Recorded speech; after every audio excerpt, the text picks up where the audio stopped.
আজ বিকেলে হঠাৎ করেই বেলুড়ে আসলাম। বেলুড়ে ঢোকার সঙ্গে সঙ্গে আমার মনে পড়ে গেল অনেক দিন আগে বাবা মার হাত ধরে সেই ছোট আমি এসেছিলাম। তখনকার সঙ্গে বেলুড়ের এখন অনেক পার্থক্য হয়েছে। তখন মিউজিয়াম ছিল না, জিনিসগুলো রাখা ছিল কিন্তু মিউজিয়াম বলে কোথাও লেখাও ছিল না, টিকিটও ছিল না।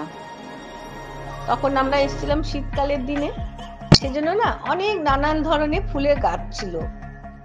এই যেমন শীতে হয় সূর্যমুখী, ডালিয়া, গাঁদা, এই সমস্ত ফুল ছিল। আর অনেক লোকের ভিড় ছিল। তখন ব্রহ্মানন্দজির ভবনটা ছিল, কিন্তু এখন নতুন যেমন রঙের কোচ পড়েছে সেরকম রং ছিল না।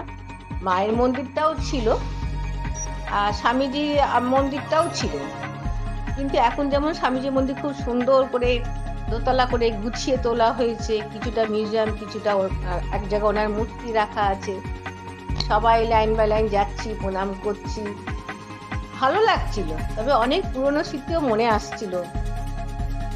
মা বাবার সঙ্গে বসে বসে এই মাঠেই আমরা অনেকক্ষণ ঠাকুরের কথা নিয়ে আলোচনা করছিলাম। তারপরে আবার গঙ্গার ধারেও গেছিলাম। তবে হ্যাঁ, এবার আমার সঙ্গে উপরি পাওনা ছিল, মা বাবা নাই বা থাকলো, আমার নাতি ছিল আমার সঙ্গে, তাকেও গঙ্গা স্পর্শ করালাম।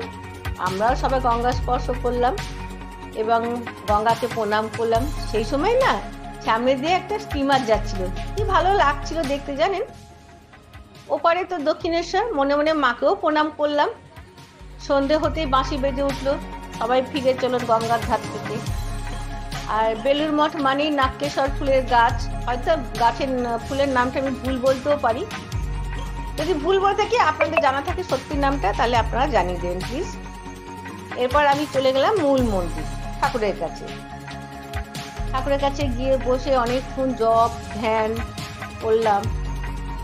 মনটা বেশ আনন্দে ভরে গেল। মার কাছেও গিয়ে বসলাম, বসে অনেকক্ষণ মার দিকে তাকিয়ে তাকিয়ে দেখলাম, মনে মনে প্রণাম জানালাম। আর বললাম, মা গো, তোমার সব সব সন্তানদের তুমি এইভাবেই রক্ষা করে যাও মা। স্বামীজিকে বললাম, স্বামীজি, তোমার মতো চরিত্র যেন আজকের এই যুব সমাজ পায়। কিছু হলেও স্বামীজি তুমি তাদেরকে একটু শিখিয়ে দাও চলার পথ। তাদের এই যুব সমাজে চলার পথ যে অনেক রকম ভাবে বেঁকে চলে যাচ্ছে, তুমি তাদের রাস্তা দেখাও।